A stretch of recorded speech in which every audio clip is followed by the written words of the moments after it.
변방에서 외치는 정치 소돌이 변정소 8화 방송 시작하겠습니다. 박수. 저희 또 오랜만에 8화 방송으로 또 돌아왔습니다. 근황을 얘기하기에 앞서서 먼저 변정소 함께하는 분들 인사드리도록 하겠습니다. 이제 빨간 공장이란 수식어가 별로 필요가 없고, 예, 그럼에도 불구하고 나는 보수 정치인이다. 보수 정치의 가치를 세우기 위해서 앞으로 자신의 길을 고민하고 있는 우리 변호사이자 전 빨간 공장 제주지사장, 네, 우리 이름으로는 좌용진님, 네, 허용진 변호사님 나오셨습니다. 안녕하십니까? 안녕하세요. 반갑습니다. 네, 어떻게 지내셨습니까? 잘 한마디로 잘. 요즘은 짤막하게요. 잘. 네. 잘. 네, 잘. 혹시 뭐 우리 원래 옛날 공장에서 뭐 다시 돌아오라는 뭐 그런 얘기는 혹시 이따가 하도록 하죠. 이따가. 네, 시대를 잘못 만난 비운의 아이콘에서 이제는 파란 공장의 선거 공동 선대위원장. 이거 법인카드 주는 겁니까? 높으신 분이네요. 네. 자, 언론 전문가죠. 민주교육연수원 부원장 하시는 문윤택 전 제주국제대 교수님 함께하고 계십니다. 안녕하십니까? 안녕하십니까? 어떻게 근황이 좀? 네, 요즘은 좀 바쁩니다. 선거 준비하느라고. 네. 예, 뭐 여기저기 불려다니고 있습니다. 저 방송 나온 거 잘 봤습니다. 아유, 고맙습니다. 이제는 뭐 언제 방송 나왔어요? 공중파에 이제 막 나와가지고 그 각 당의 선거 책임자들에게 뭐 이렇게 그 선거 뭐 계획을 듣는다 요거 해가지고 민주당의 그 선거 플랜을 설계하시고 직접 얘기하시는 또 그런 방송에 또 출연을 하셨다. 워낙 훌륭하신 분이니까. 네, 근데 보니까 그 원래 그 변정소에서 굉장히 재밌게 얘기를 잘해주시고 요 맥락이 있는 말씀을 해주시는데 공중파에 나가시더니만 좀 약간 어셨어. 네, 좀 어셨어. 언 게 아니라. 네, 언론 전문가인데. 아니, 언 게 아니라 좀 공중파에서는 점잖아야 된다. 아하. 유튜브에서는 네. 마구 얘기한다. 여기도 막 점잖던데요. 뭐 새삼스럽게 또. 여기서도 점잖으시군요. 저 정도는 훨씬 점잖은 거예요. 그래. 엄청. 이런 식으로 그냥 또 물을 확 뿌리시네 또. 비 오니까 물을 받아다가 좀 뿌려야죠. 네, 알겠습니다. 자, 변정소를 진행하고 편집하고 있는 저는 유사 언론인 시사 팟캐스터 고칼입니다. 네, 저희 변정소 8회 에피소드를 녹화하고 있는 오늘이 2024년 3월 28일. 오늘부터 제22대 국회의원 선거의 공식 선거운동이 0시부터 시작이 됐습니다. 사실 변정소 같이 하고 계시는 우리 저 좌용진, 우윤택님, 나도 솔직히 선거운동하고 싶었다. 이랬던 분들 아니십니까? 나는 이번에는 선거운동 하고 싶어 하지는 않았었고요. 아무튼 뭐 그렇다 치고요. 그러면 요거 한번 좀 제가 궁금한 게 하나 있는데, 만약에 본선에 올라가는 후보가 됐다. 그러면 나는 후보로서의 첫 일정을 여기에서 시작했을 것이다. 혹시 뭐 조금 마음에 담아둔 그런 장소나 이런 거 있으십니까, 두 분은? 저는 동네에서 시작합니다. 동네에서? 네, 태어난 동네에서. 호근리? 네. 네, 호근리. 호근리. 아침에 이제 동네 마실을 돌 때. 그렇죠. 예. 시작은 거기서 해서 0시에 딱 일어나서. 0시에 일어나서. 아무 사람 없는데? 왜 사람들이 왜 없겠습니까? 예. 0시에 한 분이라도 있어요. 0시에 그러면 바로 이렇게 시작을 했을 것이다. 0시에 이별이 아니라 0시에 선거운동. 네, 그러니까요. 상징적 의미가 크죠. 동네에서 시작을 했을 것이다. 부모님 산소도 가서 뵈야 돼. 부모님 산소도 이렇게 좀. 왜 선거 나오는 사람은 부모님 산소는 안 가고 호국원하고 이제 사산평화공원. 사산평화공원 왜 거기 먼저 가는지 모르겠어요. 부모님 산소에 또 가셔야 된다. 저는 사산평화공원 참배할 때도 꼭 부모님 산소를 먼저 가시고. 이거 좀 중요한 겁니다. 이게 아주. 네, 그렇습니다. 선거운동 할 때도 뭐 호국원 가서 참배하고 사삼 가서 참배하고 하기 이전에 조상님 묘역에 가서 저 오늘 열심히 급조된 멘트가 아니신 거죠 지금? 뭐 급조는 아니고 평소에 항상 나오는 게 뭐 알겠습니다. 속에 생각이 나오니까요. 아, 우리 문 교수님 같으면 그러면 내가 후보였으면 나는 이렇게 시작했다. 영시 땡. 네, 저는 뭐 사람들 많은 막걸리 집을 갔을 것 같습니다. 아, 그래서 영시에는 이미 다들 취해가지고. 근데 취했더라도 예, 그 막걸리 마시면서 푸념하는 얘기 듣고 예, 예. 또 같이 한잔 하고 아하. 그러면서 취하면 또 문윤택도 잘생겨 보여. 또. 그렇죠. 그래서 원래 잘생겨. 서민들의 애환이 예. 막걸리 속에 녹아났기 때문에 예, 예. 같이 마시면서 얘기를 했을 것 같습니다. 아, 이거 독특하네요. 뭔가 막걸리 집에서 첫 공식 선거 운동을 시작하는. 예.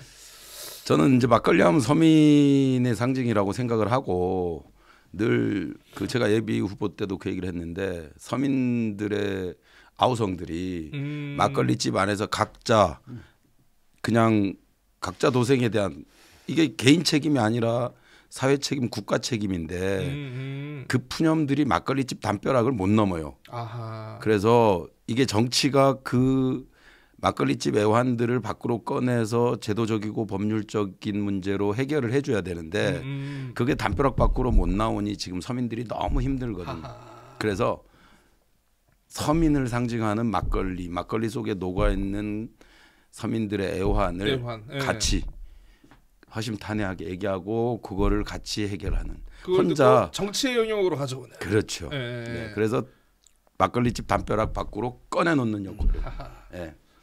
저는 이제 막걸리 하면 이제 뭐 옛날 그 시절을 살지는 않았습니다만 이제 뭐 막걸리 보안법 뭐 요런 그렇죠. 워딩이 생각이 나가지고. 예, 예. 그 아니라 이번에 갑 지역에도 후보들이 막걸리나 소주는 조심해야 됩니다. 이 1번으로 친 게 그 알코올 뭐기 때문에. 아하. 유명한 그 스토리 야, 예. 그럼에도 불구하고 저는 막걸리 집으로 가겠습니다. 알코올과 관련한 유명한 문 스토리. 교수님이 참 대단하신 게 이걸 또 웃음으로 승화시키네 또. 자, 아무튼 취하신 분은 갔고 안 취하신 분은 후보가 됐다. 이런 네. 조상의 묘에서 선거운동을 시작하시는 분 그리고 막걸리 가게에서 선거운동을 시작하겠다는 두 분. 네. 아, 개인적으로 언젠가는 한번 그 바람을 꼭 한번 제가 한번 볼 수 있었으면 좋겠습니다.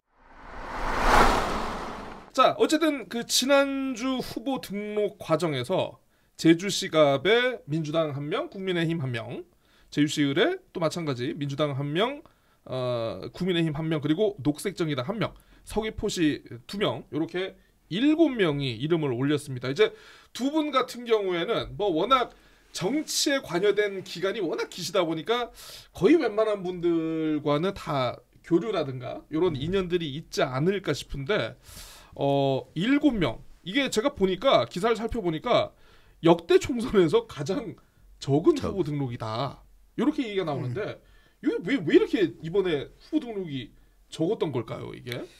이게 뭐 우리 지난 국회, 현재 국회 쭉 지나오면서 이 민생을 돌보지 않고 네.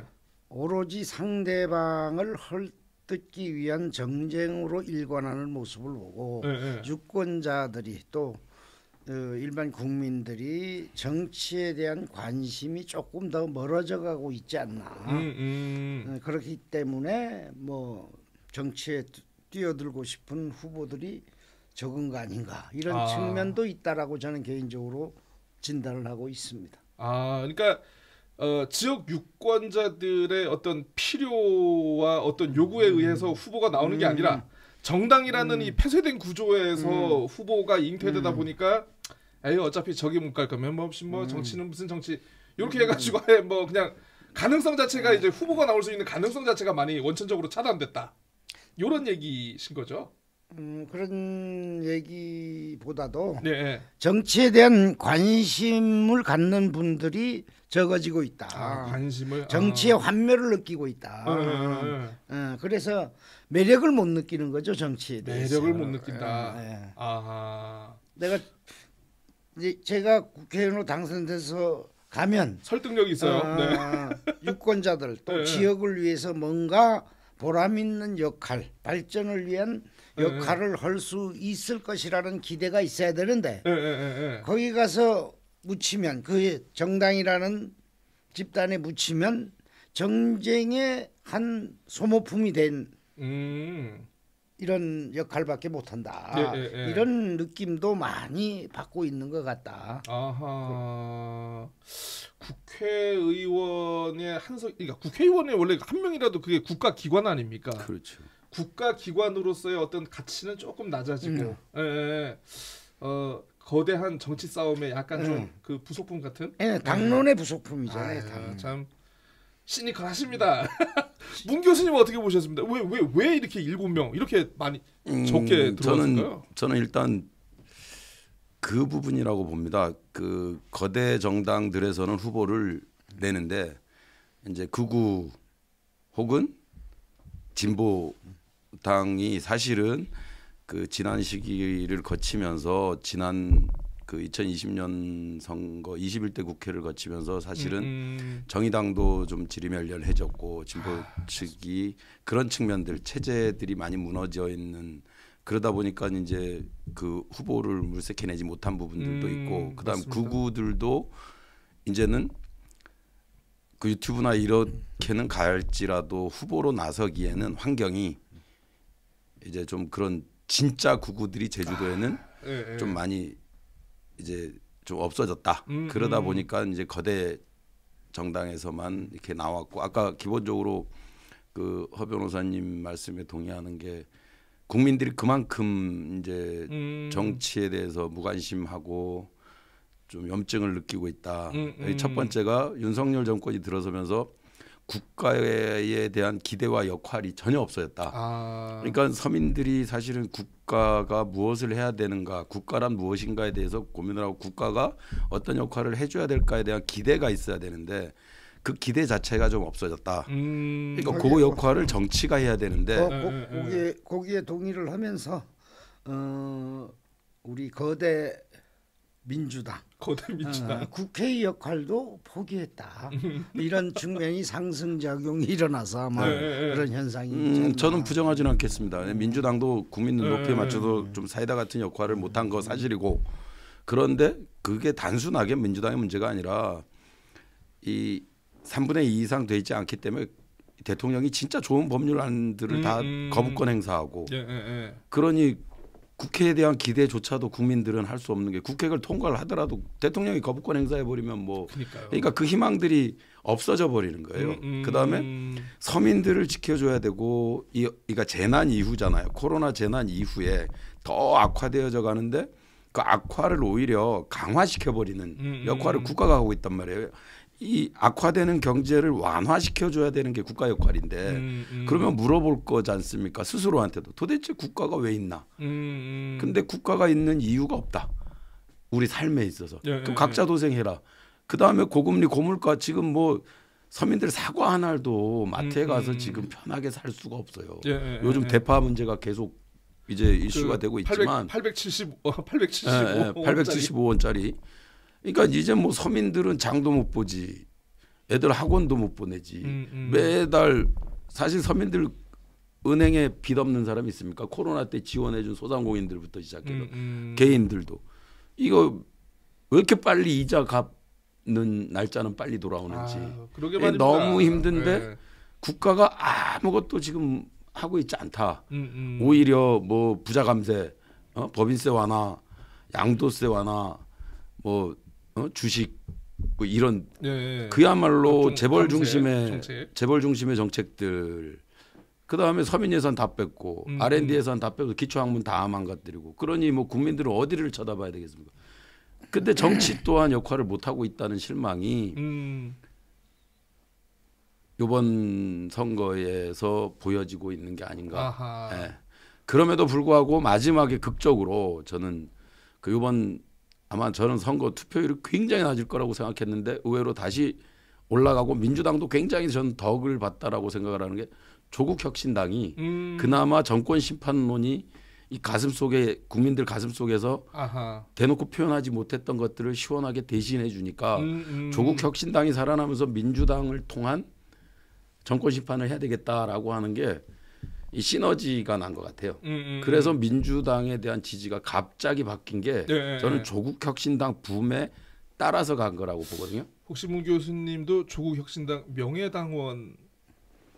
아니요, 심정적으로 저는 연대해야 될 우리 그 진보 범진보 야당이기 때문에 일단 우리 저기 전국적으로 여론조사 언론에 나는 추이를 보면 그 말씀이 맞는 게 일단 저기 3등분이 돼 있어요 지금이. 뭐냐면 여당, 야당, 그 다음에 무당층이라고 표현해야 그렇죠. 되나? 중도층 333 구조인데 이 중도층에서 여당과 야당을 바라보면 아까도 말씀하셨지만은 정부는 무엇을 하냐, 다수당인 민주당은 무엇을 해서 국민들이 삶을 꼭 대통령이 잘못한 거, 뭐 대통령이 잘못한 부분을 인정합니다. 그렇지만은 국회도 똑같이 잘못했다. 그래서 여당도 잘못했고 야당도 잘못했기 때문에 우리 민생이 어렵다. 그러면 돌파구가 뭐냐? 라고 생각을 하는 이 중도층에서 바라보면 여당도 못 믿겠고 야당도 못 믿겠다.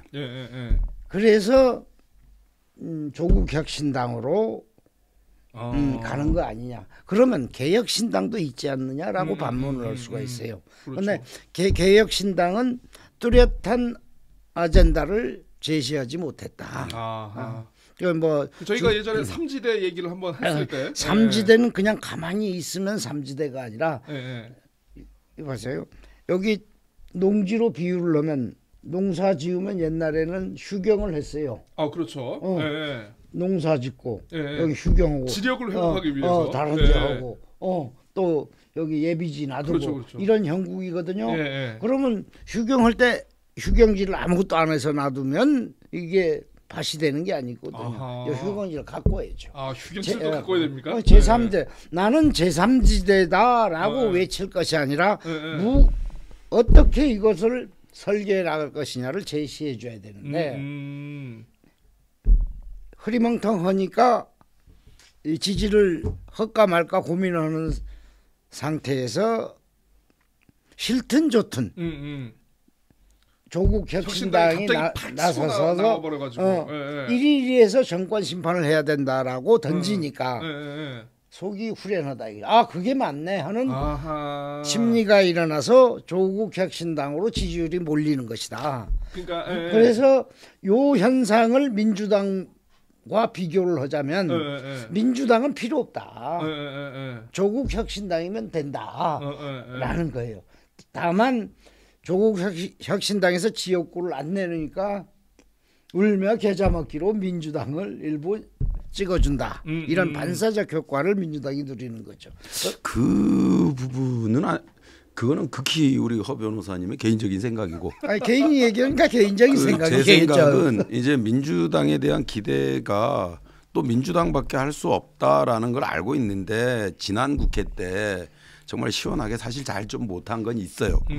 아주 뭐 못했죠. 180석을 줬는데도 뭘 했느냐라는 얘기가 나오는 것은 첫 번째 무엇을 할 파트너 국힘이 서로 논의를 할 대상이 아니었던 거예요. 뭐 일을 하려고 해야 대화와 타협과 이 타협이 돼야 되잖아요. 그렇죠. 주고받고. 근데 주고받을 마음이 없는 거죠. 일 안 해서 가만히 있으면 되니까. 그럼 민주당에서 만들어도 대통령은 거부해버리고.